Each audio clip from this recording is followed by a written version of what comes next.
Meet the editors. ചോദ്യം ഇതാണ്, വീഴ്ച വകുപ്പോ?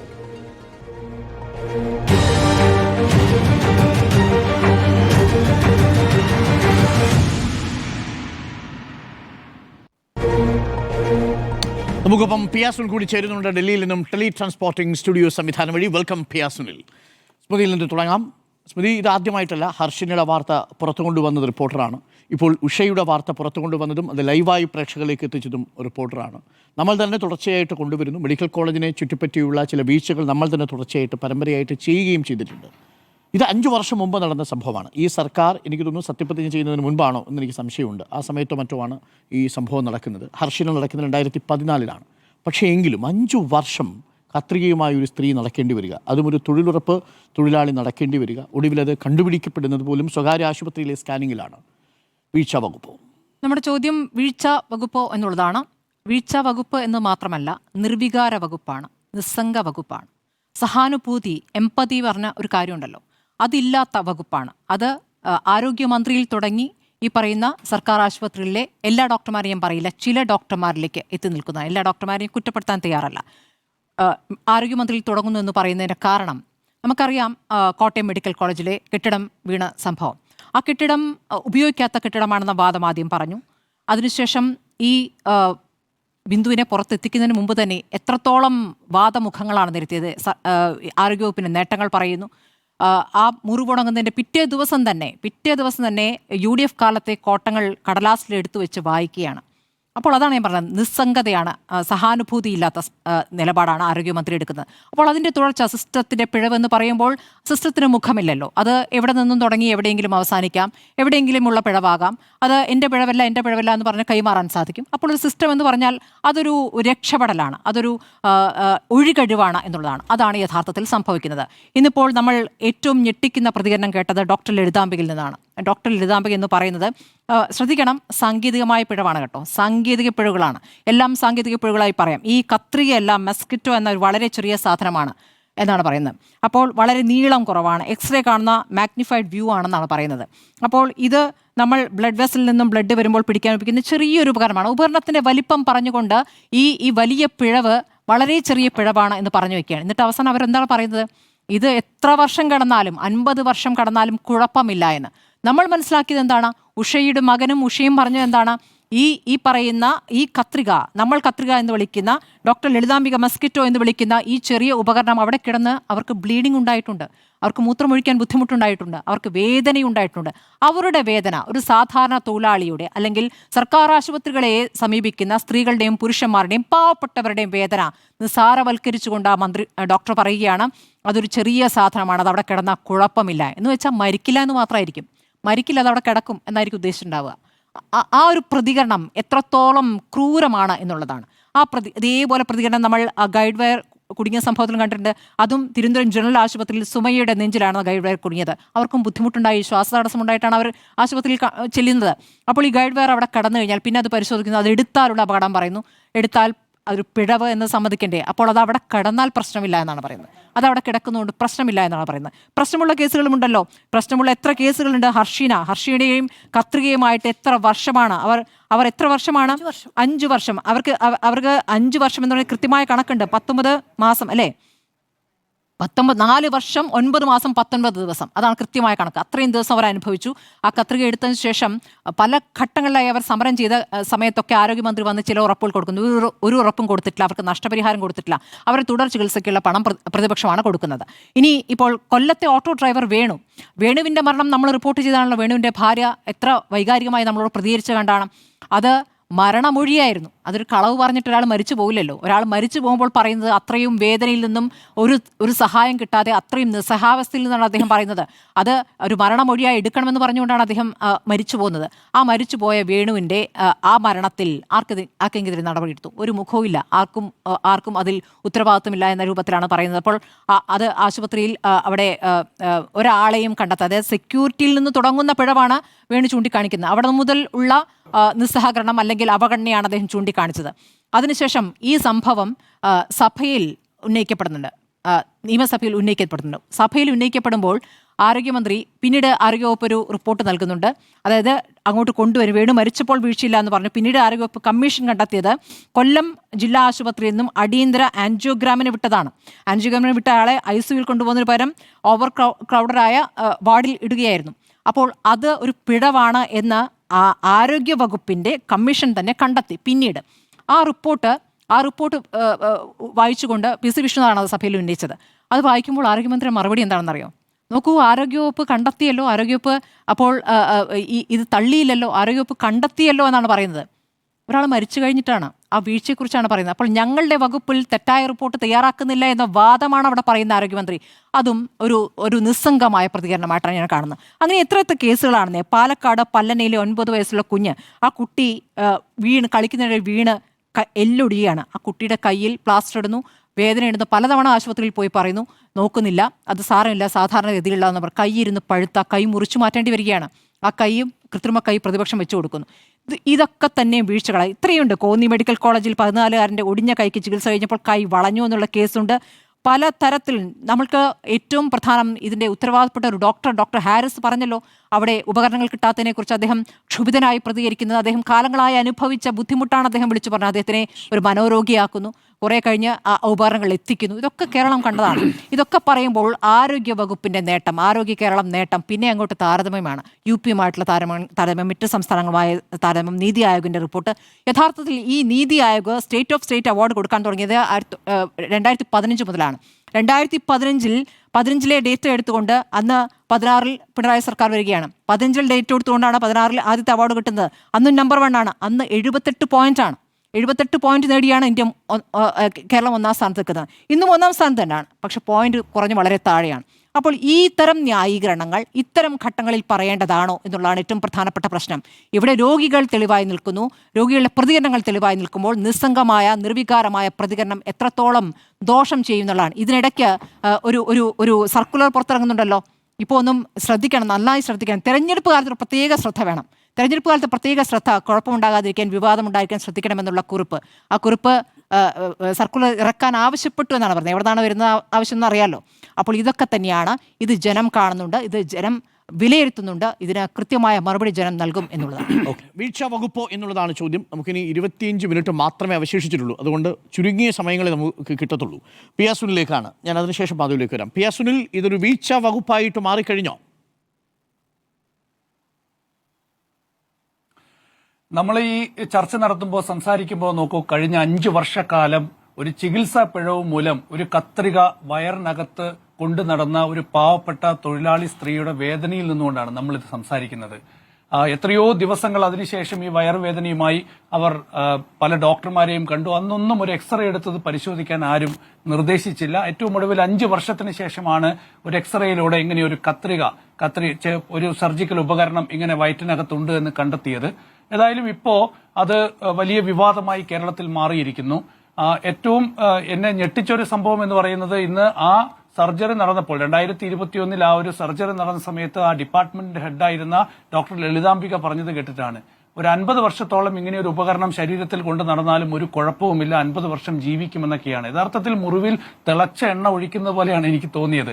അതുപോലെ തന്നെയാണ് സ്മൃതി ചൂണ്ടിക്കാണിച്ചതുപോലെ തന്നെ കോഴിക്കോട് മെഡിക്കൽ കോളേജിൽ ഉണ്ടായിട്ടുള്ള സംഭവം. ഹർഷീന എന്ന് പറയുന്ന യുവതിക്ക് നേരിടേണ്ടി വന്നിട്ടുള്ള സംഭവം. ഹർഷീന, അതെ, അവരുടെയും ഇതുപോലെ ശരീരത്തിലൊരു സർജിക്കൽ ഉപകരണം, ഒരു കത്രിക ചേർത്ത് വെച്ച് തുന്നിക്കെട്ടി അവരെയും വിട്ടു. അതുപോലെ ആലപ്പുഴയിലും മറ്റൊരു സംഭവം ഉണ്ടായി. ഇത്തരത്തിൽ നമ്മൾ ഒറ്റപ്പെട്ട സംഭവം എന്ന് പറയാൻ കഴിയാത്ത വിധത്തിൽ പലയിടങ്ങളിലും ഇതൊക്കെ ആവർത്തിക്കുന്ന ഒരു സാഹചര്യം ഉണ്ട്. നമ്മൾ മനസ്സിലാക്കേണ്ട ഒരു കാര്യം, ഈ മെഡിക്കൽ കോളേജിലെ ചികിത്സാ പിഴവ് മൂലം ഒരു ഗവർണർ മരിച്ചിട്ടുണ്ട് കേരളത്തിൽ. 2004 അന്ന് AK ആന്റണി സർക്കാരിന്റെ കാലത്താണ് സിക്കന്ദർ ബക്ത് എന്ന് പറയുന്ന ഒരു ഗവർണർ, അന്ന് അദ്ദേഹം ഒരു ഉദര ശസ്ത്രക്രിയയ്ക്ക് ശേഷം വിശ്രമത്തിലായിരുന്നു. പിന്നീട് അദ്ദേഹം മെഡിക്കൽ കോളേജിൽ ചികിത്സ തേടി പോയതാണ്. അണുബാധ മൂലമാണ് അദ്ദേഹം മരിക്കുന്നത് അന്ന് 2004. അപ്പോ ഈ കാലാകാലങ്ങളായി നമ്മൾ കേൾക്കുന്നതാണ് നമ്മുടെ സർക്കാർ മെഡിക്കൽ കോളേജുകളിലെ ചികിത്സാ പിഴവ് സംബന്ധിച്ചുള്ള വിഷയങ്ങൾ. പക്ഷെ ഇവിടെ നമ്മൾ ശ്രദ്ധിക്കേണ്ട 2 കാര്യങ്ങളുണ്ട്. നമ്മുടെ സർക്കാർ മെഡിക്കൽ കോളേജുകളിലായാലും സർക്കാർ ആശുപത്രികളിലായാലും ആവശ്യത്തിന് സ്റ്റാഫുകളുണ്ടോ എന്നൊരു പ്രശ്നം. നമ്മൾ ഇപ്പോഴും 1960കളിലെ ഒരു സ്റ്റാഫ് പാറ്റേൺ ആണ് പിന്തുടരുന്നതെന്നാണ് പ്രധാനപ്പെട്ട ഡോക്ടർമാരൊക്കെ തന്നെ ചൂണ്ടിക്കാണിക്കുന്നത്, IMA അടക്കം ചൂണ്ടിക്കാണിക്കുന്നത്. കാരണം ആവശ്യത്തിന് ഡോക്ടർമാരില്ല. ഒരുപാട് കെട്ടിടങ്ങളുണ്ട്, ഒരുപാട് ഉപകരണങ്ങളുണ്ട്. നമ്മൾ നോക്കുമ്പോൾ വലിയ വലിയ കെട്ടിടങ്ങൾ കാണാം. പക്ഷേ അതിൽ പ്രവർത്തിക്കാൻ, അതിൽ രോഗികൾക്ക് ആവശ്യമായ ചികിത്സ ഉറപ്പുവരുത്താനുള്ള ഡോക്ടർമാരില്ല. ഇപ്പോൾ IMA തന്നെ പുറത്തുവിട്ടിരിക്കുന്ന ഒരു കണക്ക് പരിശോധിച്ചാൽ കേരളത്തിലെ മെഡിക്കൽ കോളേജുകളിലും ആശുപത്രികളിലുമായി 1160-ലധികം ഡോക്ടർമാരുടെ ഒഴിവുകളുണ്ട്. അതുപോലെ തന്നെ 978-ലധികം നഴ്സുമാരുടെ വേക്കൻസി ഉണ്ട്. അതുപോലെ തന്നെ പാരാമെഡിക്കൽ വിഭാഗത്തിൽ 716-ലധികം വേക്കൻസികൾ ഇപ്പോഴുമുണ്ട്. അതുകൂടാതെ മറ്റ് ആശുപത്രി ജീവനക്കാരുടെ വേക്കൻസികൾ. അപ്പോൾ ഇപ്പോഴും നമ്മൾ ആ വേക്കൻസികൾ ഫില്ല് ചെയ്യുന്നില്ല എന്നാണ്. അതായത് ഒരു വാർഡിൽ ഒരു രോഗിക്ക് 1:6 എന്ന അനുപാതത്തിൽ നഴ്സുമാർ വേണം. ഒരു നഴ്സിന് 6 രോഗികളെയാണ് പരിചരിക്കേണ്ടത് ഒരു ഗൈഡ് ലൈൻ അനുസരിച്ച്. പക്ഷേ ഇവിടെ നമ്മുടെ ആശുപത്രികളിലൊക്കെ നോക്കിയാൽ ഒരു നഴ്സ് 60-50 രോഗികളെയൊക്കെ പരിചരിക്കുന്ന ഒരു അവസ്ഥയാണ്. അപ്പോൾ ഇതൊരു വലിയൊരു പിഴവാണ്. ഒരിക്കലും ന്യായീകരിക്കാൻ കഴിയാത്ത, ഒരിക്കലും അംഗീകരിക്കാനാകാത്ത പിഴവ് തന്നെയാണ് ഇവിടെ സംഭവിച്ചിരിക്കുന്നത്. പക്ഷെ അപ്പോഴും ഇങ്ങനെ ചില യാഥാർത്ഥ്യങ്ങൾ കൂടിയുണ്ട്. മറ്റൊരു പ്രധാനപ്പെട്ട വിഷയം എനിക്ക് ചൂണ്ടിക്കാണിക്കാനുള്ളത് നമ്മുടെ ആരോഗ്യരംഗത്ത് ഉണ്ടാകുന്ന വിദേശ ഇടപെടൽ കൂടിയാണ്.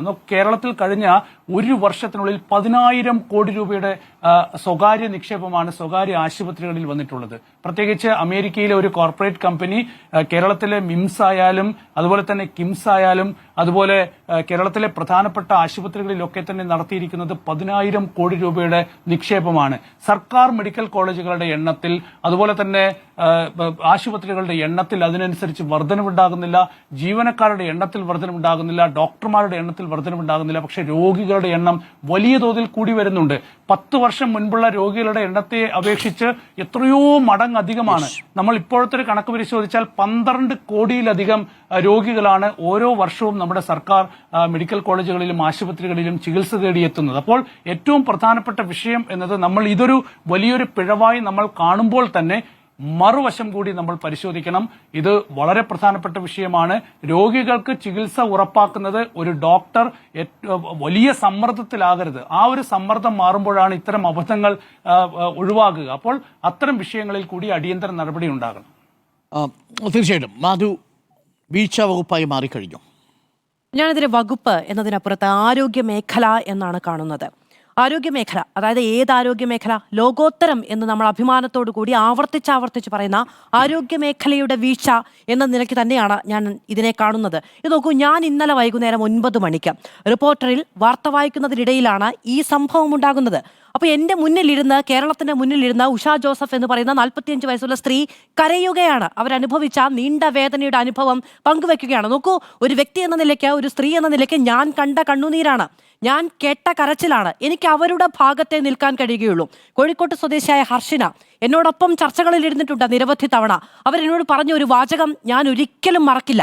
അത് നിങ്ങൾ മാത്രമേ പ്രസവിച്ചിട്ടുള്ളൂ എന്ന് നേരിട്ടുമല്ലാതെയും ചോദിച്ച മനുഷ്യരുടെ ഇടയ്ക്കാണ് ഞാൻ ഈ പോയി 5 വർഷക്കാലവും ജീവിച്ചത് എന്നുള്ളതാണ്. ഒരു സ്ത്രീയുടെ വേദനയ്ക്ക് ശാരീരികമായ വേദന എന്നതിനപ്പുറത്തേക്ക് മാനസികമായ പല തലങ്ങളുണ്ട്. അവർ ചെയ്തിരിക്കണം, ചെയ്തേ തീരൂ എന്ന് നിർബന്ധ ബുദ്ധിയോടെ ശഠിക്കുന്ന മറ്റു പല ആവശ്യങ്ങൾ അവരുടെ നേരെ കൈനീട്ടി നിൽക്കും. അതിന് പ്രാപ്തയാകാതെ പോകുമ്പോഴുണ്ടാകുന്ന കുത്തുവാക്കുകൾക്ക് ഒരുപക്ഷെ കത്രികയേക്കാൾ വേദനയുണ്ടാകുമെന്നാണ് ഞാൻ മനസ്സിലാക്കുന്നത്. അതുകൊണ്ട് തന്നെ അത്തരം സാഹചര്യങ്ങളിലേക്ക് എടുത്തെറിയപ്പെടാനുള്ളതല്ല മനുഷ്യരുടെ സാഹചര്യം എന്ന് ഞാൻ വിചാരിക്കുന്നു. അതിനൊരിക്കലും ഒരു സിസ്റ്റത്തിന്റെയും വീഴ്ച കാരണമാകരുത് എന്നുകൂടി ഞാൻ വിചാരിക്കുന്നു. ഇത് നോക്കുമ്പം അതേ സമയത്ത് തന്നെ നേരത്തെ PR സുനിൽ പറഞ്ഞതുപോലെ വലിയ നേട്ടങ്ങൾ നമ്മുടെ ആരോഗ്യ മേഖല കൈവരിച്ചിട്ടുണ്ട്. നമുക്ക് എല്ലാവർക്കും അറിയാവുന്ന A റഹീം MP യുടെ ഭാര്യ അമൃത നമ്മുടെ എല്ലാവരുടെയും സുഹൃത്തായിരിക്കും. തിരുവനന്തപുരം മെഡിക്കൽ കോളേജിൽ ചെന്നതുകൊണ്ട് മാത്രമാണ് അവർ ആ ഘട്ടത്തിൽ ആരോഗ്യാവസ്ഥയെ അതിജീവിച്ച് രക്ഷപ്പെട്ടത് എന്നുള്ളത് വളരെ വ്യക്തിപരമായി നമ്മളൊക്കെ അറിയുന്ന ഒരു കാര്യമാണ്. അങ്ങനെ പല നേട്ടങ്ങളുണ്ടെന്നേ. നമ്മുടെ ജനറൽ താലൂക്ക് ആശുപത്രികളിലൊക്കെ നമുക്ക് അവയവ മാറ്റ ശസ്ത്രക്രിയയൊക്കെ പൂർണ്ണമായും വിജയിപ്പിക്കാൻ കഴിയുന്ന സാഹചര്യമൊക്കെ ഉണ്ട്. ശരി, പക്ഷേ അവർ വീഴ്ച വന്നിട്ടുണ്ടെങ്കിൽ നമ്മൾ ചോദിക്കണ്ടേ? നമുക്ക് ചോദിക്കാനുള്ളത് ഈ സിസ്റ്റത്തോടെയല്ലേ? ഡോക്ടർ അരുൺകുമാർ നേരത്തെ പറഞ്ഞതുപോലെ ശരിയാണ്, ഇത് രണ്ടും സംഭവിക്കുന്നത് ഒരു പക്ഷേ ഈ മന്ത്രി ആരോഗ്യവകുപ്പിന്റെ മന്ത്രി ആയിരിക്കുമ്പോഴല്ല. 8 ദിവസം കൃത്യം 8 ദിവസം മുൻപാണ് അവർ അധികാരത്തിലെത്തുന്നതിന് 8 ദിവസം മുൻപാണ് ഈ 2021 സംഭവം കൂടി ഉണ്ടാകുന്നത്. ശരിയാണ്, പക്ഷേ ഇതൊരു തുടർഭരണമാണ് അല്ലേ? അപ്പോൾ തുടർഭരണമാണ്. ഒന്നാം സർക്കാരിൻ്റെ കാലത്ത് മേന്മകൾ രണ്ടാം സർക്കാരിൻ്റെ കാലത്ത് തുടരാൻ സാധിച്ചിട്ടുണ്ട്. അതിന്റെ തുടർച്ച നിങ്ങൾക്ക് വേണമോ? മൂന്നാം സർക്കാരിന്റെ കാലം വേണ്ടേ എന്ന അഭിമാനത്തോട് ചോദിക്കുന്ന ഒരു സർക്കാരിന് സ്വാഭാവികമായും അതിന്റെ ഉത്തരവാദിത്തം ഉണ്ടാകും. ഞാൻ ആരോഗ്യമന്ത്രിയിലേക്ക് മാത്രം അത് കേന്ദ്രീകരിക്കാൻ തയ്യാറാകാത്തത് അതുകൊണ്ട് തന്നെയാണ് എന്നുള്ളതാണ്. തുടർഭരണമാണ് എന്ന അവകാശവാദം മുന്നോട്ട് വെക്കുമ്പോൾ സ്വാഭാവികമായും അതിന്റെ ഉത്തരവാദിത്തം ഏറ്റെടുക്കണം എന്നാണ് എനിക്ക് പറയാനുള്ളത്. എത്ര സംഭവങ്ങൾ എണ്ണി പറയാൻ നമുക്ക് എല്ലാവർക്കും ഉണ്ട് എന്നുള്ളതൊരു പ്രശ്നം. നോക്കൂ, പബ്ലിക് ഹെൽത്ത് കേഡർ നടപ്പിലാക്കും എന്ന് പൊതുജനങ്ങളോട് പറഞ്ഞ അധികാരത്തിൽ വന്നൊരു സർക്കാരാണ്. ആ കേഡർ സംവിധാനം എവിടെ എത്തി നിൽക്കുന്നു എന്നതിന് എത്ര ഉദാഹരണങ്ങൾ റിപ്പോർട്ടറിന് മുന്നോട്ട് വെക്കാനുണ്ട്. ഈ പോയ കാലയളവിൽ റിപ്പോർട്ട് ചെയ്ത എത്ര ചികിത്സാ പിഴവുകളുടെ വാർത്തകൾ നമ്മൾ പ്രേക്ഷകരിലേക്ക് എത്തിച്ചിട്ടുണ്ട്. അപ്പോൾ ആ പിഴവുകളില്ല എന്ന് പറഞ്ഞു പോകാൻ കഴിയില്ല എന്നത് ഏറ്റവും പ്രധാനപ്പെട്ട കാര്യമാണ്. പണക്കാർക്ക് നമ്മളുടെ സർക്കാർ മേഖലയിൽ വന്ന് ചികിത്സിക്കാൻ കൊതിയാണ് എന്ന് പറയുമ്പോൾ ഇത് കണ്ടാണ് കൊതിക്കേണ്ടത്. ഇന്നലെ ഉഷ ജോസഫ് ഞാൻ വാർത്ത വായിക്കുമ്പോൾ പറഞ്ഞത് അവർക്ക് വണ്ടാനം മെഡിക്കൽ കോളേജിൽ പോകാൻ പേടിയാണ് എന്നാണ്. പേടിക്കണോ ഇവിടുത്തെ സാധാരണ ജനങ്ങൾ? സർക്കാർ മേഖലയിൽ പോയി ആരോഗ്യ കാര്യങ്ങൾക്ക് ചികിത്സ തേടാൻ പേടിക്കണോ? നമ്മുടെ എത്ര മന്ത്രിമാർ ചികിത്സ തേടുന്നുണ്ട് സർക്കാർ മേഖലയിൽ? ഇല്ലാത്തവരില്ല കേട്ടോ, വി ശിവൻകുട്ടി അടക്കമുള്ളവരൊക്കെ ഉണ്ട്. പക്ഷേ എത്ര മന്ത്രിമാർ, എൻ്റെ കയ്യിൽ കണക്കുണ്ട്, ഞാൻ പേരെടുത്തൊന്നും പറയുന്നില്ല, എത്ര മന്ത്രിമാർ ചികിത്സാ ആവശ്യത്തിന് വേണ്ടി സ്വകാര്യ മേഖലയെ ആശ്രയിച്ചിട്ടുണ്ട് എന്നതിന് കൃത്യമായി എന്നോട് കണക്കുകൊണ്ട്. ഞാൻ ചോദിക്കുകയാണെങ്കിൽ പേരടക്കം വ്യക്തമായി പറയാൻ തയ്യാറുമാണ്. അതുകൊണ്ട് ആരോഗ്യ മേഖലയെ പൊന്തൂവലുകൾ മാറ്റിവെച്ചുകൊണ്ട് കൃത്യമായി ഒരു ശുദ്ധീകരണത്തിന് വിധേയമാക്കണമെന്നൊരു അഭ്യർത്ഥനയാണ് പൊതുജനങ്ങൾക്കും പ്രേക്ഷകർക്കും വേണ്ടി എനിക്ക് സർക്കാരിന് മുന്നിൽ വെക്കാനുള്ളത്. വീഴ്ച വകുപ്പാണോ എന്നുള്ളതാണ് ചോദ്യം.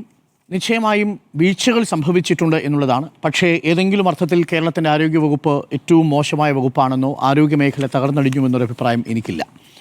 രണ്ട് കാര്യങ്ങൾ ആദ്യമേ തന്നെ പറയട്ടെ. ഈ വിഷയത്തിൽ എന്നെ ഏറ്റവും കൂടുതൽ വേദനിപ്പിച്ചത് 5 വർഷമായി ഈ ഉഷ ജോസഫിൻ്റെ വയറ്റിൽ ഈ കത്രിക പോലെയുള്ള ഈ ആർട്ടറി ഫോസപ്സ് കാണാതെ പോയതല്ല. പകരം ഇന്ന് അതിൻ്റെ സർജറി യൂണിറ്റിൻ്റെ മേൽനോട്ട ചുമതലയുണ്ടായിരുന്ന ഡോക്ടറുടെ വാക്കുകളാണ്. രാവിലെ എന്നോട് സംസാരിക്കുമ്പോഴാണ് ഡോക്ടർ 2 കാര്യങ്ങൾ പറയുന്നത്. ഒന്നവിടെ സ്ക്രബ് നേഴ്സുമാരുടെ കുറവിനെക്കുറിച്ച്, ഫ്ലോർ നേഴ്സുമാരുടെ കുറവിനെക്കുറിച്ച് പറയുന്നു. രണ്ടാമത് പറഞ്ഞ വാചകം അക്ഷരാർത്ഥത്തിൽ എന്നെ ഞെട്ടിച്ചു. പറഞ്ഞ വാചകം ഇങ്ങനെയാണ്: അത് 5 വർഷമല്ലല്ലോ, 50 വർഷം ഇരുന്നാൽ പോലും അതിന് വലിയ കുഴപ്പമൊന്നും സംഭവിക്കില്ല എന്നാണ്. സ്വന്തം മകളുടെ വയറ്റിൽ അല്ലെങ്കിൽ സ്വന്തം കൊച്ചുമകളുടെ വയറ്റിൽ ഇതേപോലെ ഒരു കത്രിക ഇരുന്നാൽ 5 വർഷമല്ല 50 വർഷം കഴിഞ്ഞാലും അതവിടെ തന്നെ ഭദ്രമായിട്ട് ഇരുന്നോട്ടെ എന്ന് ഈ ഡോക്ടർ വിചാരിക്കുമോ? ഒന്ന് ആലോചിച്ച് നോക്കൂ. അവിടെയാണ് നേരത്തെ സ്മൃതി പറഞ്ഞതുപോലെ ഒരു കമ്പാഷൻ, എംപതി എന്നൊക്കെ പറയുന്നത് എന്തുകൊണ്ടാണ് ചില പ്രൊഫഷണലുകൾക്ക് നഷ്ടമാകുന്നത് എന്നൊരു പ്രശ്നമുള്ളത്. രണ്ടാമത്തത് അതിനേക്കാൾ വിചിത്രമായൊരു വാദം കോന്നി മെഡിക്കൽ കോളേജിൽ നിന്ന് കേട്ടു. കോന്നി മെഡിക്കൽ കോളേജിൽ സർജറി കഴിഞ്ഞ് അതിനുശേഷം ഈ ഒരു കുട്ടിയുടെ കൈ വളഞ്ഞു പോയതിനെ തുടർന്നുള്ള ചോദ്യത്തിന് അവിടുത്തെ സൂപ്രണ്ട് പറഞ്ഞ ഉത്തരം ഇങ്ങനെയാണ്: അതൊക്കെ സ്വാഭാവികമല്ലേ എന്ന മട്ടിലാണ്. അദ്ദേഹത്തിൻ്റെ വാക്കുകൾ ഇങ്ങനെയാണ്: കോൺക്രീറ്റ് കഴിഞ്ഞാൽ ഉടൻ കയറി ആരും താമസിക്കാറില്ലല്ലോ എന്നുള്ളതാണ്. എത്ര നിർവികാരവും ക്രൂരവുമാണ് ഈ സ്റ്റേറ്റ്മെന്റ് എന്ന് ആലോചിച്ച് നോക്കും. കല്ലും മരവും മനുഷ്യനും ഒരേ ഗണത്തിൽ. കോൺക്രീറ്റ് കഴിഞ്ഞാൽ അവിടെ ആരും, നിങ്ങളൊരു കുട്ടിയുടെ കൈയെക്കുറിച്ചാണ് പറയുന്നത് എന്നുള്ളതിൻ്റെ മിനിമം ബോധം നമ്മുടെ മുന്നിൽ ഉണ്ടാവണ്ടേ? ഇതുതന്നെയാണ് സുമയുടെ ഗൈഡ് വരൻ്റെ കാര്യത്തിലും സംഭവിച്ചിരിക്കുന്നത്.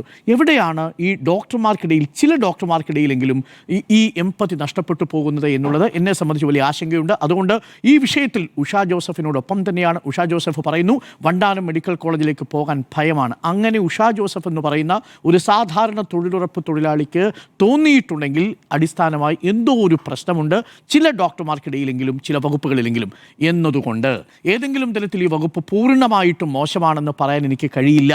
കാരണം നമ്മുടെ മുന്നിൽ കണക്കുകളുണ്ട്. ഇത് ഏതെങ്കിലും തരത്തിൽ ആരോഗ്യവകുപ്പ് മന്ത്രിയെ ടാർഗറ്റ് ചെയ്താണെങ്കിൽ ഈ ഹർഷീനയുടെ വിഷയമാണെങ്കിൽ അത് സംഭവിക്കുന്നത് 2017 അത് ഈ ആരോഗ്യവകുപ്പ് മന്ത്രിയുടെ കാര്യത്തിൽ വകുപ്പിൻ്റെ കീഴിൽ മീൻസ് ചുമതലയുടെ കീഴിലല്ല.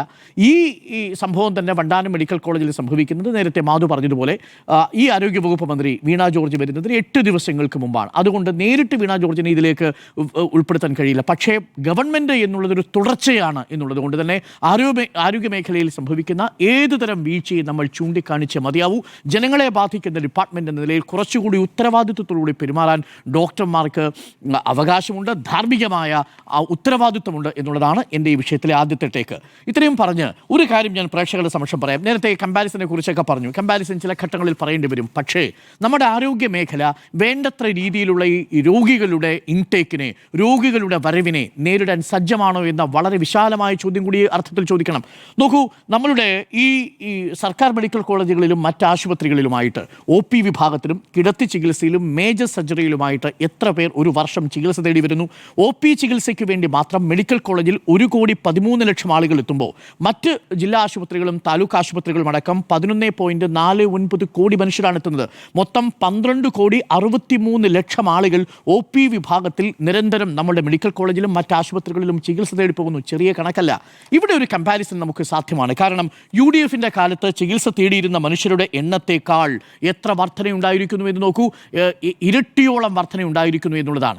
NSSO പ്രകാരം UDFിൻ്റെ കാലത്തെ അപേക്ഷിച്ച് LDF കാലത്തേക്ക് വരുമ്പോൾ ചികിത്സാ ചെലവിൽ 60% കുറവുണ്ടാവുന്നു എന്നുള്ളതാണ്.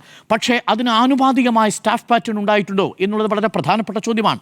ഇനി കിടത്തി ചികിത്സയുടെ കാര്യത്തിൽ 5.49 ലക്ഷമാണ് ആളുകൾ ഒരു വർഷം മെഡിക്കൽ കോളേജിലേക്ക് എത്തുന്നത് കിടത്തി ചികിത്സയ്ക്ക് ഇൻ പേഷ്യൻ്റ് വിഭാഗത്തിൽ. മറ്റ് ആശുപത്രികളിൽ 7.27 ലക്ഷമാണ്. മറ്റ് താലൂക്ക് ആശുപത്രികളടക്കം മൊത്തം 12.76 ലക്ഷം. മേജർ സർജറികൾ നോക്കൂ, ഏറ്റവും കൂടുതൽ സർജറികൾ നടന്ന സംസ്ഥാനത്തെ മെഡിക്കൽ കോളേജുകൾ നമ്മൾ ഡൽഹിയിലെ ഓൾ ഇന്ത്യ മെഡിക്കൽ ഇൻസ്റ്റിറ്റ്യൂട്ടൊക്കെ മാറ്റി നിർത്തിക്കഴിഞ്ഞാൽ കേരളം തന്നെയാണ്. ഒരു വർഷം മാത്രം 1.34 ലക്ഷം സർജറികളാണ്, മേജർ സർജറികളാണ് കേരളത്തിലെ മെഡിക്കൽ കോളേജുകളിൽ നടക്കുന്നത്. മറ്റ് ആശുപത്രികളിൽ 1.12 ലക്ഷം. മൊത്തം 2.5 ലക്ഷത്തോളം മേജർ സർജറികൾ മെഡിക്കൽ കോളേജിലും മറ്റ് ആശുപത്രികളിലുമായി നടക്കുന്നു. പക്ഷേ ഇതിനു വേണ്ടുന്ന ഒരു പ്രോട്ടോകോൾ സംവിധാനം, പ്രോട്ടോകോൾ പാലിക്കുന്നതിന് ആവശ്യമായിട്ടുള്ള സ്റ്റാഫ് പാറ്റേൺ ഉണ്ടോ?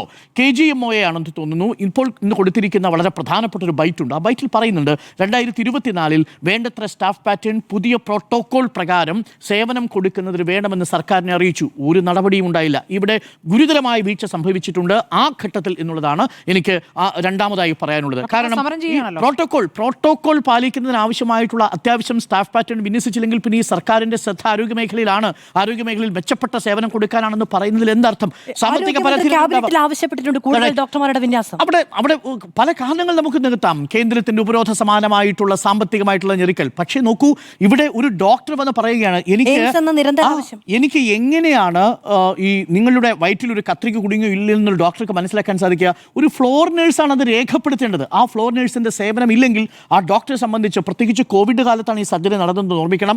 ഈ PPE കിറ്റും ഇട്ട് അതീവ ദുഷ്കരമായ സാഹചര്യത്തിലാണ് ഈ സർജറി നടന്നത്.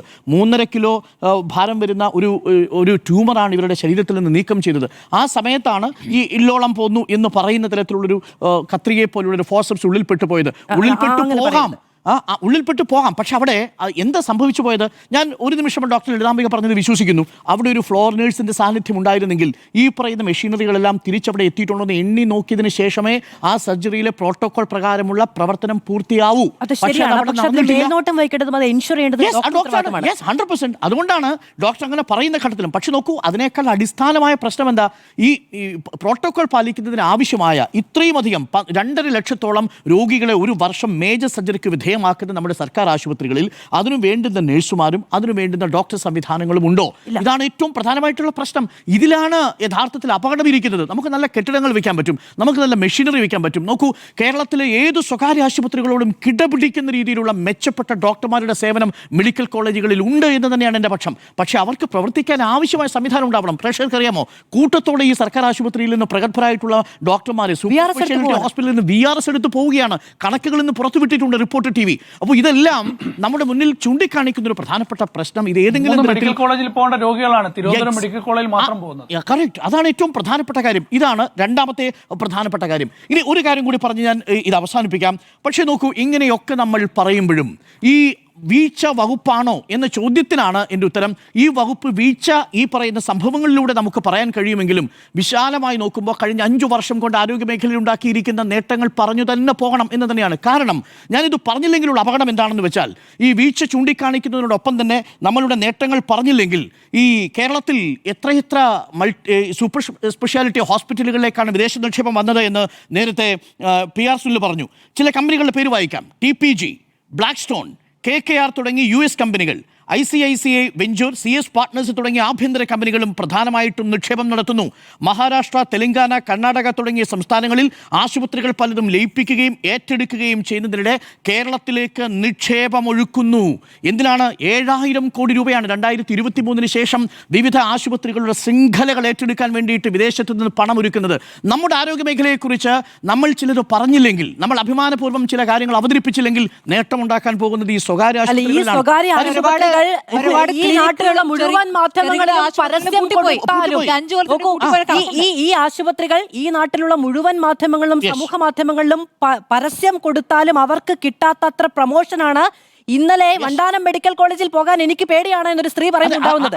ആ വാർത്തകൾ വരുന്നതിനോടൊപ്പം തന്നെ നഷ്ടപ്പെട്ടു പോയ വിശ്വാസത്തെ വീണ്ടെടുത്തില്ലെങ്കിൽ എന്താ പ്രശ്നം സംഭവിക്കാൻ പോകുന്നത്? വീണ്ടെടുക്കേണ്ടത് ആരാണ്? വീണ്ടെടുക്കേണ്ടത് വസ്തുതകൾ പറഞ്ഞുകൊണ്ടുകൂടി ആവണം എന്ന് നോക്കൂ. ഈ വീഴ്ചയെ ചൂണ്ടിക്കാണിച്ചുകൊണ്ട് 2021 സംഭവിച്ചൊരു വീഴ്ചയെ, 2021 മെയ് മാസത്തിൽ സംഭവിച്ച വീഴ്ചയെ ചൂണ്ടിക്കാണിച്ചുകൊണ്ട് 2023 ശേഷം ഇവിടുത്തെ സ്വകാര്യ ആശുപത്രികൾ വളരാൻ ആവശ്യമായിട്ടുള്ള ഒരു വിവാദം ഉണ്ടാക്കുന്നതിനോട് എനിക്ക് ഒട്ടും യോജിപ്പില്ല. അതൊരു കാര്യം. ഈ വാർത്ത പുറത്തു കൊണ്ടുവരുന്നതിനോടൊപ്പം അത് പറയണം എന്ന് തന്നെയാണ് എൻ്റെ പക്ഷം. രണ്ട് കാര്യങ്ങൾ മാത്രം പറഞ്ഞ് ഞാൻ അവസാനിപ്പിക്കാം. ഒന്ന്, പ്രത്യക്ഷത്തിലും പരോക്ഷവുമായിട്ട് ആരോഗ്യ മേഖല കഴിഞ്ഞ വർഷങ്ങളിൽ കൈവരിച്ചിരിക്കുന്ന നേട്ടങ്ങൾ എണ്ണിപ്പറഞ്ഞാൽ പ്രാഥമികാരോഗ്യ കേന്ദ്രങ്ങളെ കുടുംബാരോഗ്യ കേന്ദ്രങ്ങളാക്കി മാറ്റിയത് ഒരു വലിയ വിപ്ലവം ആരോഗ്യ മേഖലയിൽ ഉണ്ടാക്കിയിട്ടില്ലേ? പൊതുജനാരോഗ്യ മേഖലയിൽ ചെറിയ ചെറിയ ക്ലിനിക്കുകൾ പൂട്ടിപ്പോകുമ്പോൾ നമ്മൾ നെടുമങ്ങാട് നിന്നും ഒരു പ്രാഥമിക ആരോഗ്യ കേന്ദ്രത്തിൽ നിന്ന് CPR ചികിത്സ കൊടുത്തില്ല എന്ന് പറഞ്ഞു. അവിടെ അങ്ങനെ ഒരു ചികിത്സ കൊടുക്കാനുള്ള സംവിധാനം ഉണ്ടായത് പോലും ഈ കാലഘട്ടത്തിലാണ്. ഉച്ച കഴിഞ്ഞാൽ പ്രാഥമികാരോഗ്യ കേന്ദ്രത്തിൽ നിന്ന് ഡോക്ടർമാർ പോകുമായിരുന്ന അവസ്ഥ മാറ്റി വൈകുന്നേരം വരെ OP സംവിധാനം ഒരുക്കി അവിടെ 2430 പുതിയ തസ്തികകൾ സൃഷ്ടിച്ചാണ് പ്രാഥമികാരോഗ്യ കേന്ദ്രങ്ങളെ കുടുംബാരോഗ്യ കേന്ദ്രങ്ങളാക്കി മാറ്റിയത്. വീഴ്ചയാണോ?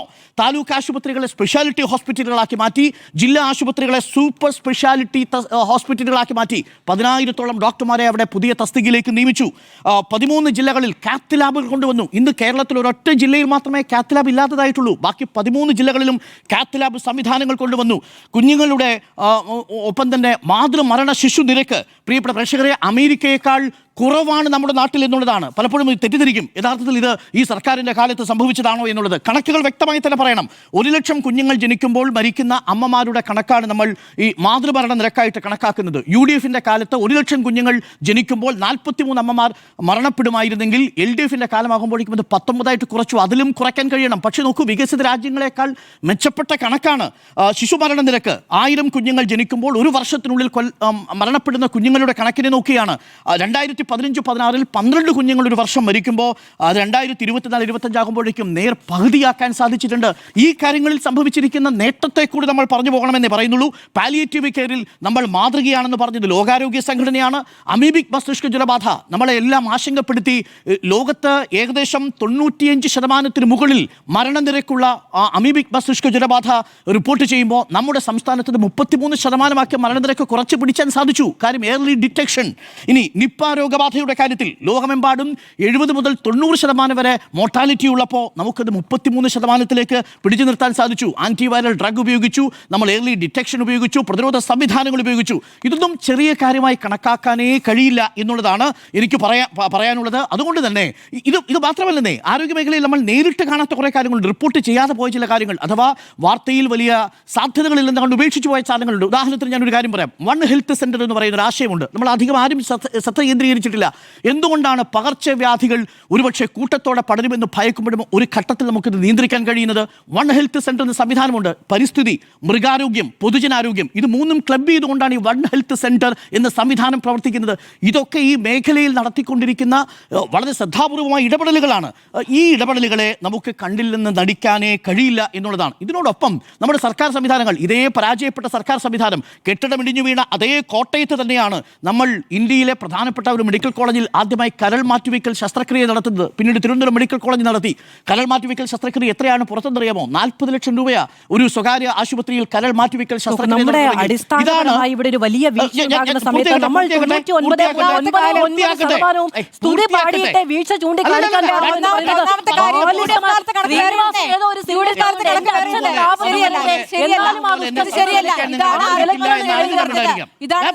എനിക്ക് 3 കാര്യങ്ങൾ കൂടി പറഞ്ഞു നിർത്തി. എനിക്ക് പറഞ്ഞത് എന്തിനാണ് നിങ്ങൾ അസ്വസ്ഥപ്പെടുന്ന നേട്ടങ്ങൾ പറയുമ്പോൾ നമ്മളിപ്പോൾ വീഴ്ചയെക്കുറിച്ച് സംസാരിക്കുമ്പോൾ നേട്ടങ്ങളുടെ പട്ടിക പറയേണ്ടതേ.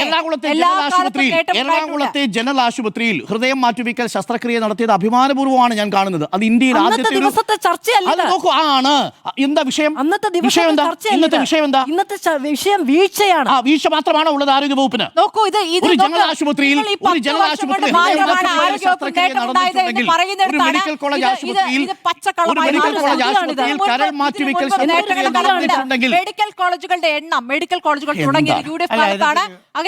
മെഡിക്കൽ കോളേജ് ആണല്ലോ തിരുവനന്തപുരത്ത്.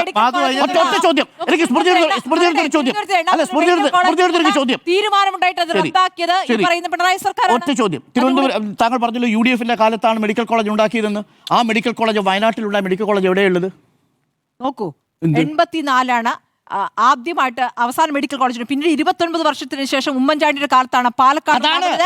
പാലക്കാട് ഉണ്ടാകുന്നത് മഞ്ചേരിയിൽ ഉണ്ടാകുന്നത്. എവിടെ മെഡിക്കൽ കോളേജ്? മഞ്ചേരിയിൽ മെഡിക്കൽ കോളേജ് എവിടെയാണ്? നോക്കൂ, ഉമ്മൻചാണ്ടി സർക്കാരിലെ തിരുവനന്തപുരത്ത് എറണാകുളം മെഡിക്കൽ കോളേജ് ഏറ്റെടുത്തപ്പോഴാണ് തിരുവനന്തപുരത്ത് രണ്ടാമത്തെ മെഡിക്കൽ കോളേജിൽ അനുമതി ഉണ്ടായിട്ടും അത് വേണ്ട എന്ന് വെച്ച് ആരാണ്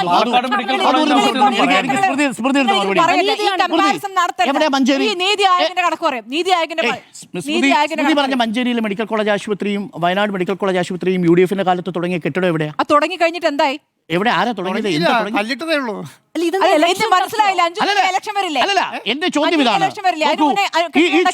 ഈ ചോദ്യത്തിന് ഒരു കാര്യം കൂടി ഞാൻ പ്രശ്നം എല്ലാ നേട്ടങ്ങളും ഉഷാ ജോസഫിന് നീതി കിട്ടിയോ എന്ന ചോദ്യത്തിലാണെങ്കിൽ ഉഷാ ജോസഫിന് നീതി കിട്ടിയിട്ടില്ല.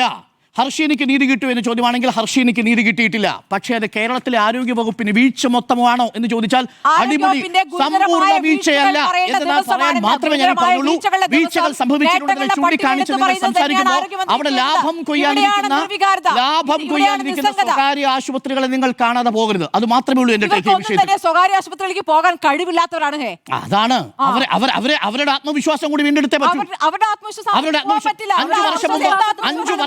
5 വർഷം മുമ്പ് ഇന്നലെയാണ് പറഞ്ഞത്. അല്ലല്ല, ഞാൻ പറയുന്നത് എന്താണ്? മാധു എന്താണ് കേൾക്കുന്നത്?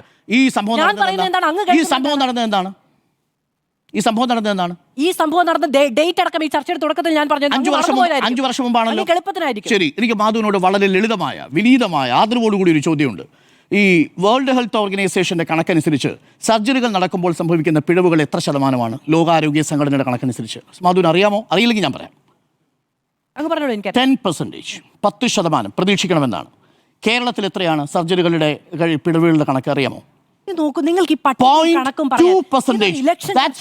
ഇത് നോക്കൂ. മനുഷ്യന്റെ ശരീരത്തിൽ മുറിവുണ്ടായിട്ടുണ്ടെങ്കിൽ വീഴുമ്പോൾ മുറിയുന്ന മനുഷ്യരുടെ എണ്ണം എത്രയാണെന്ന് ചോദിക്കുന്നുണ്ടല്ലോ. സാങ്കേതികതയാണ്, മനുഷ്യത്വമില്ല. അങ്ങ് നേരത്തെ പറഞ്ഞില്ലേ, കോൺക്രീറ്റിനും കട്ടയ്ക്കും മരത്തിനും മനുഷ്യനും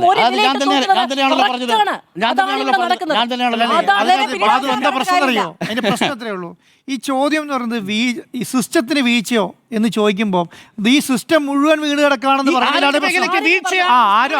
അത് ശരിയായ നടപടിയല്ല. ഞാൻ പറയുന്നത് നിങ്ങൾ ഉഷാ ജോസഫിന്റെ കാര്യത്തിൽ വീഴ്ചയാണ്. ഉഷാ ജോസഫിന്റെ കാര്യത്തിൽ വീഴ്ചയാണെന്ന് ചോദിച്ചാൽ വീഴ്ചയാണ്. പക്ഷെ അല്ല, ഹർഷീനയുടെ കാര്യത്തിൽ വീഴ്ചയാണെന്ന് പറഞ്ഞാൽ വീഴ്ചയാണ്. എല്ലാ കാര്യവും വീഴ്ചയാണെന്ന് പറയാൻ പാടില്ല. എനിക്കൊരു ഇടവേള. വീഴ്ച വകുപ്പോ എന്നുള്ളതാണ് ചോദ്യം. കേരളത്തിലെ സർക്കാർ ആശുപത്രികളിലും സ്വകാര്യ ആശുപത്രികളിലും ഒന്നും ഒരു ചികിത്സാ പിഴവും ഇല്ല എന്ന് വിശ്വസിക്കുന്ന ആളല്ല ഞാൻ. കാരണം എല്ലാ ആശുപത്രികളിലും അതിൻ്റേതായ ചികിത്സാ പിഴവുകൾ നടക്കുന്നുണ്ട്. ഏത് ചികിത്സാ പിഴവാണ് ജനങ്ങൾ അറിയുന്നത് എന്നുള്ളത് മാത്രം ആലോചിച്ചാൽ മതി. 99% ആൾക്കാരും പിന്നെ ഈ ആശുപത്രി പോയി ശരിയായില്ല, ഈ ആശുപത്രി പോയി ഓപ്പറേഷൻ ചെയ്ത് പ്രശ്നമായി, അടുത്ത ഡോക്ടറെയും അടുത്ത ആശുപത്രിയും സമീപിക്കുക എന്നുള്ളതാണ്. ഇവർ നോർമലി സ്വകാര്യ ആശുപത്രി ആയാലും സർക്കാർ ആശുപത്രിയാണെങ്കിലും ആ സ്ഥലത്ത് അത് ചെയ്ത് വിജയിച്ചില്ലെങ്കിൽ കൈ ഒഴിയുക എന്നുള്ള നിലപാടാണ് സ്വീകരിച്ചു വന്നിരിക്കുന്നത്.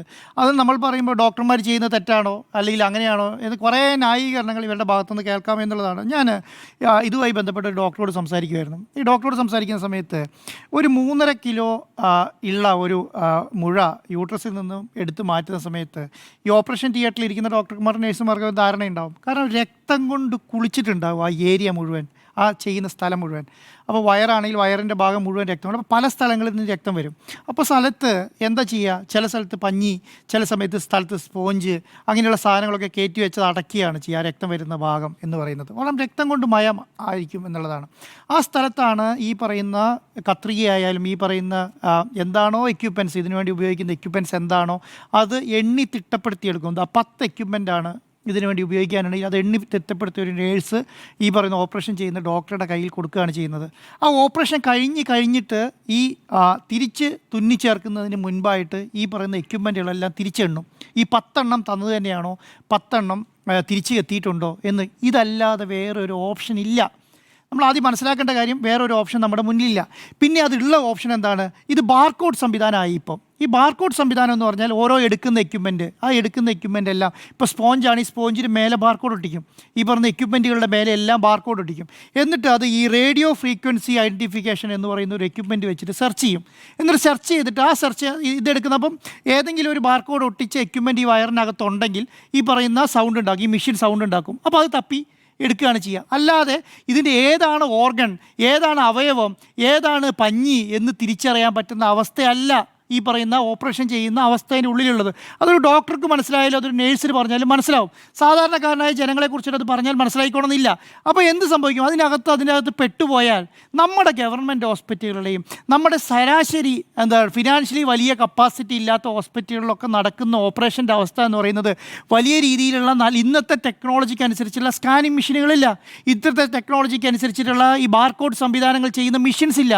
അതുപോലെ തന്നെ അതിനേക്കാളും പരിമിതിയായിട്ട് 1-2 നേഴ്സുകൾ മാത്രമേ ഉണ്ടാവുക ഈ പറയുന്ന ഹോസ്പിറ്റലുകളിൽ. ഒരു ഗവൺമെൻറ് ഹോസ്പിറ്റലുകളുടെ, നിങ്ങൾ പറഞ്ഞല്ലോ 12 കോടി ആൾക്കാർ വരുന്ന ഒരു ഹോസ്പിറ്റൽ, എത്ര നേഴ്സുമാരുണ്ട്, എത്ര ഡോക്ടർമാരുണ്ട്? നിങ്ങൾ പല മെഡിക്കൽ കോളേജുകളും പോയി ശ്രദ്ധിച്ചാൽ മനസ്സിലാവും. വളരെ ജൂനിയറായ ഡോക്ടർമാരാകാൻ പഠിക്കുന്ന വിദ്യാർത്ഥികളാണ് ഇതിൻ്റെ 80% പണിയെടുത്തുകൊണ്ടിരിക്കുന്നത്.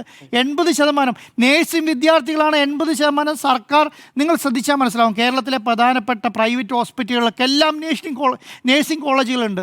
2 വർഷം പഠിപ്പിച്ച് കഴിഞ്ഞാൽ ആ കുട്ടികളെ നേരെ എടുത്ത് ഈ പറഞ്ഞ ഹോസ്പിറ്റലിലേക്ക് വിടും. പിന്നെ പണിയെടുക്കുന്നത് മുഴുവൻ ഈ 2 വർഷം 3 വർഷം കഴിഞ്ഞ കുട്ടികളാണ്. അവരോട് പറയുന്നത് എന്താ പറയുക, നീ 3 വർഷം ഇൻറ്റേൺഷിപ്പ് ഇവിടെ ഈ ഹോസ്പിറ്റലിൽ ചെയ്യണമെന്ന് പറഞ്ഞിട്ടാണ് എഴുതി എഗ്രിമെൻറ്റ് മേടിച്ച് കയ്യിൽ വെച്ചിട്ടാണ് ഈ ഹോസ്പിറ്റലുകൾ, ഈ പറയുന്ന നേഴ്സിംഗ് കോളേജുകൾ നടത്തുന്നത്. എന്നിട്ട് പറയും ഇതുങ്ങളെ ഉപയോഗിക്കുകയാണ്. ഇതിന് എത്ര എക്സ്പീരിയൻസ് ഉണ്ട്, എത്ര എക്സ്പീരിയൻസ് ഇല്ല. നിങ്ങൾ നേരത്തെ പറഞ്ഞല്ലോ, ഒരു ഗവൺമെൻറ് ഹോസ്പിറ്റലിൽ മാത്രം 12 കോടി വരുന്നത്. അതിൻ്റെ 5 ഇരട്ടി ഉണ്ട് കേരളത്തിൽ പ്രൈവറ്റ് ഹോസ്പിറ്റൽ. ഒരു ഗവൺമെൻറ് ഹോസ്പിറ്റലിൻ്റെ 5 ഇരട്ടി പ്രൈവറ്റ് ഹോസ്പിറ്റലുള്ള കേരളത്തിൽ എത്ര പേരപ്പോൾ ഒരു ഹോസ്പിറ്റലിൽ, കാരണം ഹോസ്പിറ്റലിൽ ചികിത്സ തേടി വരുന്നുണ്ടാവും എന്ന് നിങ്ങൾ ആലോചിച്ച് നോക്കിക്കേ. അപ്പോൾ ഇതിനെ കൈകാര്യം ചെയ്യാനുള്ള ആരോഗ്യ മേഖലയിലുള്ള സ്ട്രെങ്ത് നമുക്കുണ്ടോ എന്നുള്ള കാര്യം ആദ്യം മനസ്സിലാക്കണം. അപ്പോൾ ഞാൻ പറയുന്നത്, ഇപ്പം നേരത്തെ ഈ ഡോക്ടർ ലളിതാംബിക പറഞ്ഞല്ലോ, നിങ്ങൾ 5 വർഷം ഇതിൻ്റെ അകത്തിരുന്നാൽ കുറ്റമില്ല എന്ന് പറയുന്ന സമയത്ത് ലളിതാംബയ്ക്ക് നമ്മൾ ചെയ്തു കൊടുക്കേണ്ട ഒരു കാര്യമുണ്ട്. എന്താണെന്നറിയോ? അവിടെ ഒരു സ്കാനിങ് മെഷീൻ വെച്ച് കൊടുക്കണം. അവിടെ ഒരു ഈ പറഞ്ഞ QR കോഡ് ഐഡൻറ്റിഫിക്കേഷൻ മെഷീൻ വെച്ച് കൊടുക്കണം. അത് ഓപ്പറേഷൻ ചെയ്യുന്ന ഒരു ഡോക്ടറും അത് പറയില്ല. ഒരു ഡോക്ടറെയും നിങ്ങൾ പറഞ്ഞിട്ട് കുറ്റം പറഞ്ഞ ഒരു കാര്യമില്ല. കാരണം അത് ഓപ്പറേഷൻ തിയേറ്ററിൻ്റെ അകത്ത് ഒരു ഓപ്പറേഷൻ നടത്തുന്ന സമയത്ത് ഒരു 5 മിനിറ്റ് പോയി നിന്നാൽ മനസ്സിലാവും എന്താണ് അവിടെ നടക്കുന്നത്. 90-80% ആൾക്കാരും അത് കാണുന്നില്ലല്ലോ. ഓപ്പറേഷൻ ചെയ്യുന്നവൻ ബോധം കെട്ട് കിടക്കുകയാണ്, ഓപ്പറേഷൻ നിൽക്കുന്നവൻ ബോധം കെട്ട്. അറിയുന്ന ഈ നേഴ്സും ഈ പറഞ്ഞ ഡോക്ടർമാർ, അവർക്ക് അതിനെക്കുറിച്ച് ക്ലാരിറ്റി ഉണ്ട്. ഞാനിത് പറയുമ്പം കേരളത്തിലുള്ള ഡോക്ടർമാരുടെയും നേഴ്സുമാർക്കും ഇതാണ് സത്യാവസ്ഥ എന്നറിയാം. പക്ഷെ അത് ആര് കേരളത്തിലെ ജനങ്ങളോട് പറയും? ഇതിങ്ങനെയാണ് ഇതിൻ്റെ സംവിധാനം. ഒരു എക്സ്റേ സിസ്റ്റം, ഞാനൊരു പ്രധാനപ്പെട്ട ഒരു ഓപ്പറേഷൻ നടന്നു കഴിഞ്ഞപ്പോൾ ഒരു ഡോക്ടർക്ക് ഒരു സംശയം, ഇതിൻ്റെ അകത്തൊരു എക്യുപ്മെൻ്റ് ഉണ്ടോ? കാരണം എണ്ണം തെറ്റിപ്പോയി. 15 എക്യുപ്മെൻ്റാണ് ഇതിൻ്റെ അകത്ത് ഉള്ളത്. എണ്ണം തെറ്റിപ്പോയപ്പോൾ ഇത് ഈ തുന്നിച്ചേർക്കുന്നതിന് മുൻപ് ഡോക്ടർക്ക് ഒരു സംശയം, ഇതിൻ്റെ അകത്ത് ഒരു എക്യുപ്മെൻ്റ് ഉണ്ടോ എന്നുള്ളത്. എക്സ്റേ ഇരിക്കുന്നത് 7ാമത്തെ നിലയിലാണ്, ഓപ്പറേഷൻ നടക്കുന്നത് 1ാമത്തെ നിലയിലാണ്. ഈ ഓപ്പറേഷൻ തിയേറ്ററിൽ നിന്ന് ഈ ആളെ 7ാമത്തെ നിലയിലേക്ക് കൊണ്ടുപോകാൻ ഓപ്ഷൻസ് ഇല്ല. ഈ പറയുന്ന പുറത്തു കൂടെ സ്ട്രെച്ചറിൽ ഉന്തിക്കൊണ്ട് പോകാൻ കഴിയത്തില്ലല്ലോ, ഓപ്ഷനില്ല. എന്താണ് പിന്നെയും 100% ആ ഏരിയയിലുള്ള എക്യുപ്മെൻ്റൊക്കെ അന്വേഷിച്ചിട്ട് ഉറപ്പിക്കുകയാണ് ഇല്ല എന്നുള്ളത് ഉറപ്പിച്ചിട്ട് ഇത് തുന്നിക്കെട്ടി വിട്ടിട്ടുള്ള അവസ്ഥയാണ്. പിന്നെ കഴിഞ്ഞിട്ട് പിറ്റേ ദിവസം 2 ദിവസം കഴിഞ്ഞിട്ട് പറയാം നമുക്കൊന്ന് എക്സ്റേ എടുത്ത് നോക്കണം കേട്ടോ. ഈ രോഗിയോട് പറയാൻ കഴിയില്ലല്ലോ ഇതിൻ്റെ അകത്ത് എനിക്കൊരു ഒരു മിഷൻ ഇതിനകത്തുണ്ട്, അല്ലെങ്കിൽ എൻ്റെ അടുത്ത് ഒരു പഞ്ഞിക്കെട്ട് ഇതിൻ്റെ അകത്ത് ഉണ്ട് പോയി എന്നുള്ളത് എനിക്ക് സംശയമുണ്ടെന്ന് പറയാൻ കഴിയത്തില്ലല്ലോ. എനിക്കെന്താ പറയുക, 2 ദിവസം കഴിഞ്ഞിട്ട് നമുക്കൊന്ന് എക്സ്റേ എടുത്ത് നോക്കണം എന്ന് പറയേണ്ട അവസ്ഥയാണ് കേരളത്തിലെ 90-50% ഈ പറയുന്ന ഡോക്ടർമാരുടെയും നേഴ്സുമാരുടെയും അവസ്ഥ. അതും കൂടെ നമ്മൾ മനസ്സിലാക്കുക എന്നുള്ളതാണ് ഞാൻ പറയുന്നത്. പല മെഡിക്കൽ കോളേജുകളുടെയും ഡോക്ടർമാരുടെ അവസ്ഥയുണ്ടല്ലോ, സത്യം പറഞ്ഞാൽ കാലിത്തൊഴുത്തി പണിയെടുക്കുന്നവരുടെ അവസ്ഥയാണ്. കാലിത്തൊഴുത്തി പണിയെടുക്കുന്നവർ ഇതിനേക്കാളും ക്വാളിറ്റി, സത്യസന്ധത. കാരണം ഇതിങ്ങൾക്ക് ഉറക്കമില്ലാന്നേ. ഒരു രോഗി, ഞാൻ പറയും, ഇപ്പോൾ എൻ്റെ വീട്ടിൽ നിന്ന് ഒരു രോഗി ഹോസ്പിറ്റലിൽ കിടക്കുകയാണെന്ന് നോക്കുക, എന്നെ സംബന്ധിച്ചിടത്തോളം ആ രോഗി മാത്രമേ പ്രശ്നമുള്ളൂ. എന്നെ സംബന്ധിച്ച് ആ രോഗിയെ കുറിച്ച് മാത്രം ആലോചിച്ചാൽ മതി. അവന് നല്ല ചികിത്സ കിട്ടുന്ന കയ്യിൽ ഒരു പേ വാർഡിൽ കിടക്കുന്ന 250 ഡോക്ടർക്ക് 250 രോഗിക്ക് ഒരു ഡോക്ടറാണ് ചാർജ്. ഈ ഡോക്ടർ ഏത് രോഗിനെ കുറിച്ചാണ് നോക്കി സംസാരിക്കുക, ഏത് രോഗിനെ കുറിച്ചാണ് പറയുക, ഏത് രോഗിക്കാണ് പ്രയോറിറ്റി കൊടുക്കുക, അതിലേറ്റവും ചികിത്സ. കാരണം അവൻ്റെ മുന്നിൽ ചിലപ്പോൾ കിടക്കുന്നത് നാളെ മരിക്കാൻ പോകുന്ന രോഗീൻ്റെയാണ് അവൻ ഏറ്റവും പ്രയോറിറ്റി. മറ്റന്നാൾ മരിക്കാൻ കിടക്കുന്ന രോഗിക്ക് എന്ന് പറഞ്ഞാൽ പ്രയോറിറ്റി കുറച്ച് കുറയും. എൻ്റെ സഹോദരനോ എൻ്റെ ബന്ധുവാണ് മറ്റന്നാൾ മരിക്കാൻ കിടക്കുന്നതെങ്കിൽ, കാരണം നിങ്ങൾ എന്തുകൊണ്ട് എൻ്റെ രോഗീനെ നോക്കുന്നില്ല എന്ന് പറയുമ്പോൾ ഇപ്പം മരിക്കാൻ പോകുന്ന രോഗീനെയാണോ നോക്കേണ്ടത്? അപ്പോൾ ഇത് കുറച്ചും കൂടി, ഇതാണ് ഞാൻ പറഞ്ഞത് കേരളത്തിലെ ആരോഗ്യ മേഖല എന്നുള്ളതല്ല. അതുകൊണ്ടാണ് വിദേശ രാജ്യങ്ങളെല്ലാം നിങ്ങൾ ഇന്ന് മരിച്ചാലും നാളെ മരിച്ചാലും വേണ്ടില്ല, നിങ്ങൾക്ക് അപ്പോയിൻമെൻറ്റ് എടുത്താലേ സമയം തരുള്ളൂ. നിങ്ങൾക്ക് 1 മാസം 15 ദിവസം, കാരണം UK യിലും US ലൊക്കെ ഉള്ള ഡോക്ടർമാരെ ഒന്ന് കാണണമെങ്കിൽ നിങ്ങൾക്ക് 15 ദിവസം മുന്നേ നോട്ടീസ് കൊടുത്ത് അപ്പോയിൻമെൻ്റ് എടുത്ത് കാത്തിരിക്കണം. എന്തുകൊണ്ടാണെന്നറിയോ? ആ കാണുന്ന രോഗിക്ക് കൃത്യമായ ചികിത്സ കൊടുക്കുക എന്നുള്ള അവരുടെ ലക്ഷ്യം. കാണാത്ത രോഗിക്ക് കൊടുക്കേണ്ട കാര്യമില്ല. നമ്മളെ സംബന്ധിച്ചിടത്തോളം കേരളത്തിലെ അവസ്ഥ എന്താ? കേരളത്തിലെ അവസ്ഥ, നമുക്കൊരു ചെറിയ വയറുവേദന വന്നു, നമുക്ക് ചെറിയൊരു കൈവേദന വന്നു, നമ്മൾ അപ്പം തന്നെ ഏതാ ഡോക്ടർ ഉള്ളത്, നേരെ അവിടെ ഡോക്ടർ ഉണ്ടോ ഇല്ലയോ നോക്കുന്നത്, നേരെ അങ്ങോട്ട് ചെല്ലുകയാണ്, എന്നിട്ട് OP എടുക്കുന്നു, കാണുന്നു. ആളുകൾ ട്രീറ്റ്മെന്റ് ആയിട്ട് കേരളത്തിലേക്ക് വരുന്നത്. അപ്പൊ ഇതൊക്കെ മനസ്സിലാക്കിയിട്ട് നമുക്ക് ഈ ആശുപത്രി സംവിധാനങ്ങളുടെ സാന്ദ്രത എത്രയാണെന്ന് അറിയാമോ? ആശുപത്രി സംവിധാനങ്ങളുടെ സാന്ദ്രത അല്ല ഞാൻ പറയുന്നത് ഇപ്പം നിങ്ങൾ അരുൺ സാറും പിന്നെ PR സുനിലും പറഞ്ഞു, ഈ UK യിലെയും US ലെയും ഒക്കെയുള്ള പ്രധാനപ്പെട്ട കമ്പനികളിൽ ഇവിടെ വന്നത് ബൈ ചെയ്യുക. എന്തുകൊണ്ടാണ് ബൈ ചെയ്യുന്നതെന്നറിയോ? നാളെ ഇവനറിയാം ഈ സിസ്റ്റം മാറ്റാൻ കഴിയത്തില്ല. കാരണം ഡെയിലി ഡോക്ടറെ കണ്ട് ശീലിച്ച മലയാളിൻ്റെ സിസ്റ്റം അല്ലെങ്കിൽ ഇന്ത്യൻസിൻ്റെ സിസ്റ്റം ഇനി മാറ്റാൻ കഴിയത്തില്ല. അതുകൊണ്ട് എന്ത് ചെയ്യാന്നറിയോ? അവൻ ഇതെല്ലാം കൈയടക്കി കഴിഞ്ഞ് കഴിയുമ്പോൾ അവൻ എന്ത് ചെയ്യുന്നറിയോ? അവൻ അവിടുന്ന് ഒരു ഇൻഷുർ കമ്പനിയിൽ നിന്ന് 1 ലക്ഷം രൂപ ടിക്കറ്റും കൂടെ കൂട്ടി ഇവിടെ ഒന്ന് ചികിത്സിച്ചിട്ട് പോകും. അവൻ നമുക്കൊന്നും ചെയ്യാൻ കഴിയത്തില്ല. പിന്നെ നമ്മുടെ സിസ്റ്റക്കാരൻ അവൻ്റെ കയ്യിൽ ഈ പറയുന്ന സ്വകാര്യ മേഖല മുഴുവൻ കൈയടക്കി കഴിഞ്ഞു. ഇതെല്ലാം മനസ്സിലാക്കി വേണം നമ്മൾ ഒരാളെ. ഔട്ട് ഓഫ് പോക്കറ്റ് എക്സ്പെൻഡിച്ചർ എന്ന് പറയുന്നത് കേരളത്തിൽ. ഒരു മിനിറ്റ്, ഞാൻ പറയുന്നത് ഇതൊക്കെ മനസ്സിലാക്കി വേണം നമ്മളൊരു സിസ്റ്റത്തെ കുറ്റം പറയാൻ വേണ്ടിയിരുന്നതാണ്. ഞാൻ സിസ്റ്റത്തെ കുറ്റം പറഞ്ഞുകൊണ്ട് പറഞ്ഞു. ഞാൻ ഈ പറയുന്ന ഉഷ ജോസഫിൻ്റെ വാർത്ത ഇന്നലെ ഞാൻ ഡെസ്കിൽ നിൽക്കുമ്പോൾ കണ്ടുകൊണ്ടിരിക്കുന്ന വാർത്തയാണ്. നമ്മുടെ കണ്ണിൽ നിന്ന് കണ്ണീര് വന്നു. കാരണം ഒരാൾ നമ്മുടെ കയ്യിലൊരു എന്താ പറയുക, ഒരു മുള്ള് കൊണ്ട് നമുക്കൊരു 3 ദിവസം ഇരിക്കാൻ പറ്റുമോ? ഒരു മുള്ള് കൊണ്ടതിന് ശേഷം എന്താണ് വയറ്റിൽ അത് പറയുവാണ്. ഈ പറയും യൂറിൻ പാസ് ചെയ്യുന്നത് ബ്ലഡ് വരുന്നുണ്ട് എന്നുള്ളത്. എങ്ങനെയാണ് ഈ ബ്ലഡ് വരുന്നത്? ഈ ബ്ലഡ് വരുന്നത് ഇത് അങ്ങോട്ടും ഇങ്ങോട്ടും കുത്തിയിട്ടാണ് ഈ പറയുന്ന ബ്ലഡ് വരുന്നത് പോലും മനസ്സിലാക്കാൻ കഴിയുന്നില്ല. വേദന പറഞ്ഞ് 5 വർഷം കിടക്കുകയാണ്. ഞാൻ അതിൽ ഏറ്റവും വിഷമം തോന്നി അതല്ല കേട്ടോ, ഈ സ്കാൻ ചെയ്ത് കഴിഞ്ഞപ്പോൾ, അല്ലെങ്കിൽ ഈ സ്കാൻ ചെയ്തപ്പോൾ സ്കാൻ റിപ്പോർട്ടിൽ ഈ കത്രിക കണ്ടതിന് ശേഷം തിങ്കളാഴ്ച എന്ന് പറഞ്ഞു വിട്ട ഡോക്ടറുണ്ട്. അതെ, ഇത് കണ്ടതിന് ശേഷം പറയുകയാണ് തിങ്കളാഴ്ച ഓപ്പറേഷൻ നടത്താട്ടോന്ന്. ഇന്ന് ബുധനാഴ്ചയാണ് സ്കാനിൽ, ചൊവ്വാഴ്ച സ്കാൻ ചെയ്ത് അടുത്ത തിങ്കളാഴ്ചത്തേക്ക് പറഞ്ഞു വിട്ട ഡോക്ടറുള്ള കാലമാണ്. പക്ഷേ ഞാൻ പറയുന്നത്, ഞാൻ സിസ്റ്റത്തെ നന്നാക്കണമെങ്കിൽ ഒരു പ്രശ്നം ഉണ്ടെന്നറിയോ? തെറ്റ് ചെയ്യുന്നവനെ ശിക്ഷിച്ചിട്ട് വേണം സിസ്റ്റത്തെ നന്നാക്കാൻ വേണ്ടിയിട്ട്. അത് ഇപ്പോഴും ഒരു പ്രാരംഭ രീതിയുണ്ട്. എന്തറിയോ? മെഡിക്കൽ ബോർഡ് രൂപീകരിക്കുക, അവരുടെ റിപ്പോർട്ട് ഇവരുടെ റിപ്പോർട്ട് നേരെ മുന്നിൽ കാണുകയാണ്. ഇതിന് നടപടി സ്വീകരിക്കാൻ പറ്റുന്നില്ല. അത് സിസ്റ്റത്തിന്റെ വീഴ്ച തന്നെയാണ്. അപ്പോൾ ഞാൻ പറയുന്നത് കേരളത്തിന്റെ അവസ്ഥ ആഗോള സംവിധാനത്തിൽ വെച്ച് വലിയ മെച്ചമുണ്ട്. പക്ഷേ എന്താണ്, ഈ രാജ്യത്തെ സിസ്റ്റത്തിനനുസരിച്ച് ഇതിനെ വളർത്തിയെടുക്കാൻ വേണ്ടി നമ്മൾ ഓരോരുത്തർ ശ്രമിക്കുക എന്നല്ലാതെ വേറെ ഒരു മാർഗ്ഗമില്ല. അടിസ്ഥാന സൗകര്യമുണ്ട്. അതായത് നമുക്ക് ഹോസ്പിറ്റലുകളുടെ അവൈലബിലിറ്റി ഉണ്ട്. സാന്ദ്രത വളരെ കൂടുതലാണ്. ഡോക്ടർ പറയുന്നു ഒരു 1.5 കിലോമീറ്ററിൽ നമുക്കൊരു ഹോസ്പിറ്റൽ അവൈലബിലിറ്റി ഉണ്ട്. നമുക്ക് അവിടേക്ക് വേണ്ടുന്ന മിനിമം ഹ്യൂമൻ റിസോഴ്സ് മാത്രമല്ല ഉള്ളവർ വിട്ടുപോകുന്നില്ല. ഞാൻ പറയുന്നത് ഒരു 12 കോടി ജനങ്ങളെ കാണാൻ വേണ്ടിയിട്ട്, ഈ 12 കോടി എന്ന് പറയുന്നത് പ്രേക്ഷകർ ചിലരെങ്കിലും എന്നുള്ള ട്രോളും, ഈ 12 കോടി കേരളത്തിലുള്ള ജനങ്ങൾ എന്ന അർത്ഥത്തിലല്ല. ഒരാൾ 10 പ്രാവശ്യം 2-3 അല്ല 6-7-8 തവണ ഒരു രോഗി എത്ര ഞാൻ പറയുന്നത്, ഈ 12 കോടി ജനങ്ങൾ ഒരു റിപ്പീറ്റ് വന്നാൽ 10 രൂപ 100 രൂപ ഒരു രോഗിക്ക് വേണ്ടി മാറ്റി വെച്ചാൽ 1200 കോടി വേണേ സർക്കാരിന്റെ കയ്യിൽ. ചെറിയ പൈസയല്ല. നമ്മുടെ ബഡ്ജറ്റിൽ ആകെ 3000 കോടി 2000 കോടി അങ്ങോട്ടാണ് ഈ സംവിധാനത്തിന് വേണ്ടി മൊത്തം മാറ്റി വെക്കുന്നത്. അപ്പോൾ വീഴ്ച വകുപ്പോ എന്നുള്ളതായിരുന്നു ചോദ്യം. 3 പേര് യെസ്, നോ എന്ന് 2.